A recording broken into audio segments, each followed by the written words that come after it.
এই পায়তারায় তারা লিপ্ত হয়েছে। ভাইয়েরা আমার, অতীতের ফ্যাসিস্ট সরকার, হাসিনার সরকার বারবার দ্রব্যমূল্য বৃদ্ধি শুধু নয়, এই জ্বালানির মূল্য বৃদ্ধি করে এদেশের শিল্পকে ভঙ্গ করে দিয়েছে।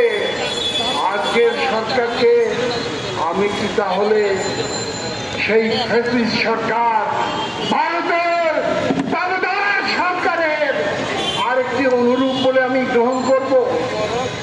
আমি তা চাই না, আমি এর কথা বলতে চাই না।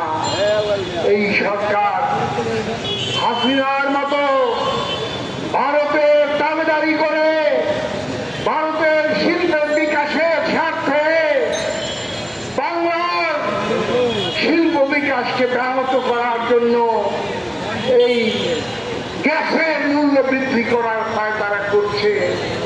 কিন্তু আজকের সংবাদপত্রে প্রায় সকল মহল থেকে, শিল্প কলকারখানার মালিক, শ্রমিক, সর্বমহল থেকে এই ঘটনার বিরোধিতা করা হয়েছে।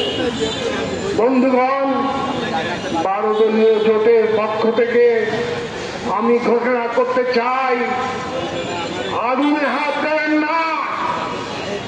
আপনারা কোন সমস্যার সমাধান করতে পারছেন না, শ্রমিক অসন্তোষ আপনারা মেটাতে পারছেন না, আবার নতুন করে শিল্প কলকারখানাকে ধ্বংস করার জন্য গ্যাসের মূল্য বৃদ্ধির পায়তারা করা থেকে আপনারা বিরত থাকুন।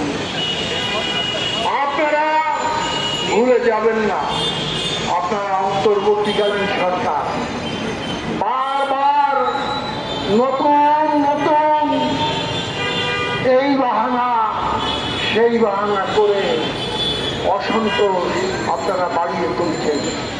একটু আগে শাহাদাত হোসেন সেলিম বলে গেলেন, মানুষের নিত্য প্রয়োজনীয় দ্রব্য আজকে তার ঊর্ধ্বগতি আপনারা রোধ করতে পারছেন না, এবং বাজারে আগুন দাউ দাউ করে জ্বলছে, তার কোনো সুরাহা আপনারা করতে পারছেন না। অথচ আপনারা নাকি সংস্কার করবেন।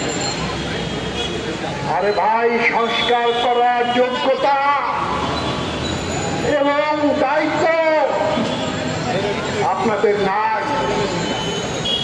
আপনারা সুনির্দিষ্ট নির্বাচনের তারিখ ঘোষণা করেন এবং জনগণের নির্বাচিত প্রতিনিধি তাদের হাতে ক্ষমতা হস্তান্তর করে সসম্মানে বিদায় গ্রহণ করুন। আমাদের সবার পক্ষ থেকে এটাই হচ্ছে আমাদের মূল মর্মবাণী। আপনাদের সকলকে ধন্যবাদ জানিয়ে এই সরকারকে